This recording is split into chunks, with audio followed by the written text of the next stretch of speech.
Welcome back to FreightWaves Now on this Wednesday morning. We're welcoming our next live guest this morning. We've got Jared Flynn with us from Bulk Loads. Jared, thank you for being on the show today.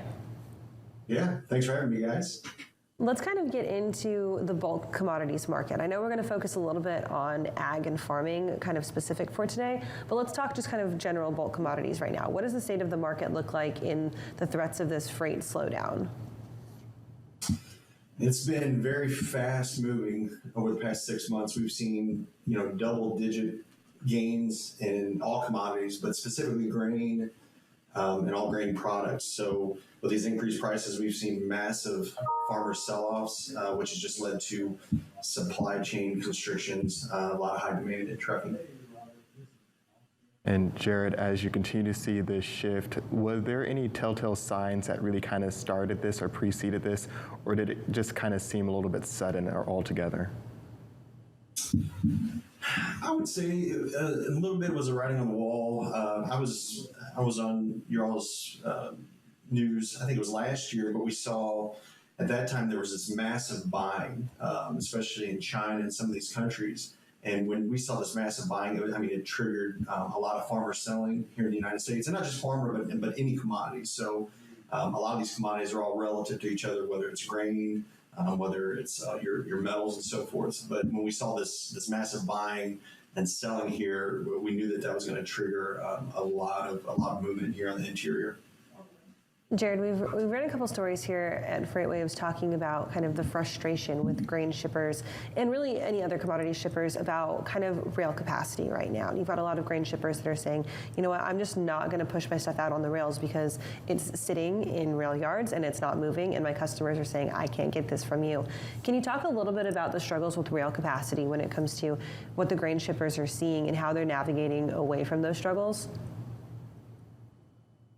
A little bit biased just because we're 100% trucking and truck freight, and I think it's something that the grain shippers have always faced with railroads. You get into these markets like this, and it just doesn't become favorable to move. We see high fuel prices, and that always triggers more rail movement. Obviously, rail can move more efficiently when you get to these higher diesel prices.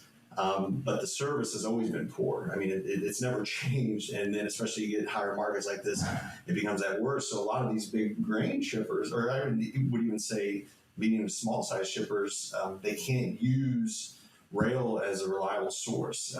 They'll order cars in, they'll bill them off, and then they just sit there forever. And a lot of this product, it's got to get moved, and it's got to get moved on time for these end users at certain times of the year.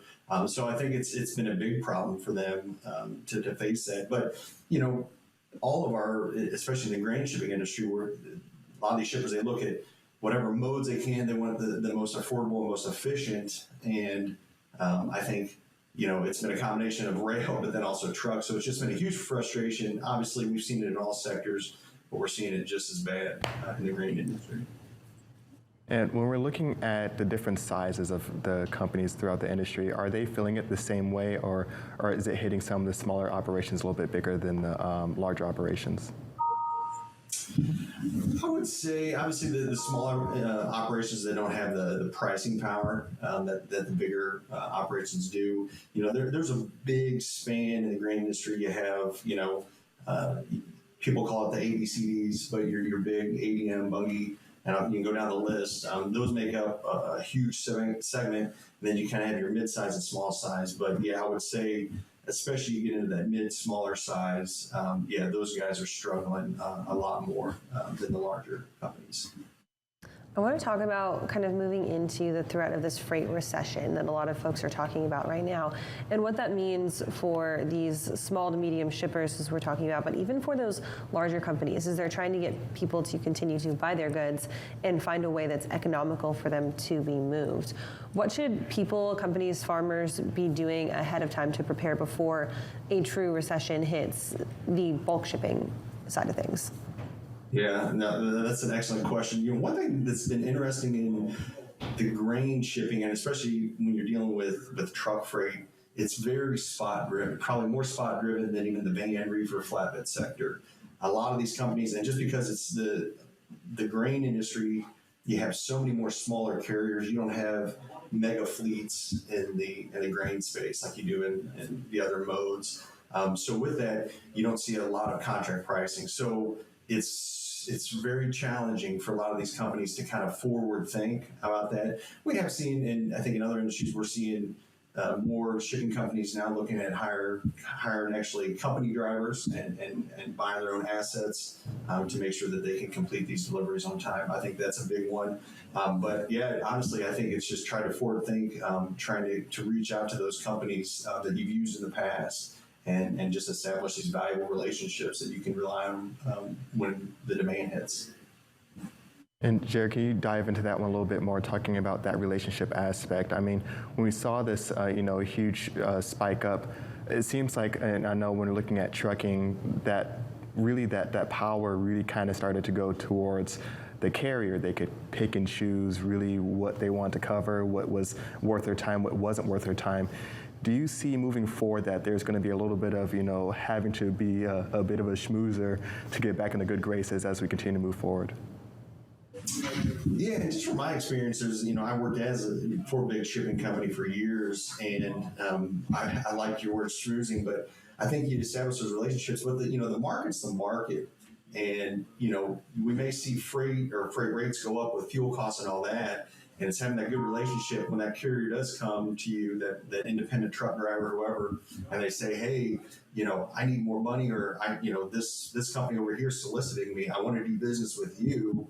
What can we do? And make sure that you kind of lay that groundwork or have that open dialogue with them, because these companies, they don't want to lose business with you. I'm talking about the trucking companies. They don't want to shift over and haul for someone else, but they want to make sure that they're getting a fair market value based on what the demand is. So I think, having that open conversation and saying, hey, I know the market's going up and down. We've seen fuel all over the place, but hey, we want you to come, be with us. We're gonna help you when it's busy, but we're also gonna help you out when it's really slow. Jared, have you guys taken any look at the American export market, specifically with ag exports, your bulk exports, and seen any major changes since the Russia-Ukraine conflict started? I know, obviously, there are a ton of companies choosing to self-sanction what they're bringing in and also what they're taking out of Russia and other Russian-backed countries. But has that impacted anything that you guys do business with? So I'll say we look more on the import side, and especially fertilizer. We're kind of right in the heat of fertilizer season, a lot of inputs.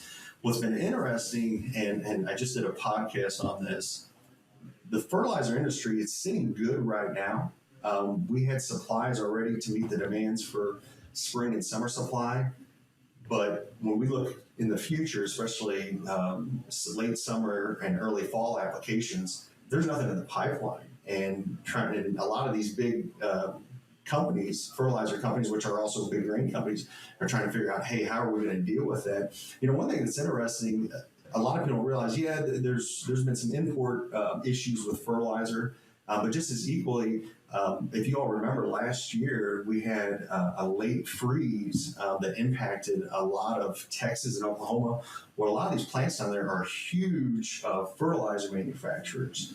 So why we think that a lot of these disruptions are strictly because of international markets and so forth. A lot of it's stuff that we're just finally catching up. So it's not necessarily COVID related. It's not necessarily war, Ukraine, Russia related. But it's strictly a fact that we were shut down in the fertilizer market for almost 4 to 6 weeks last year, and we're still catching up to that.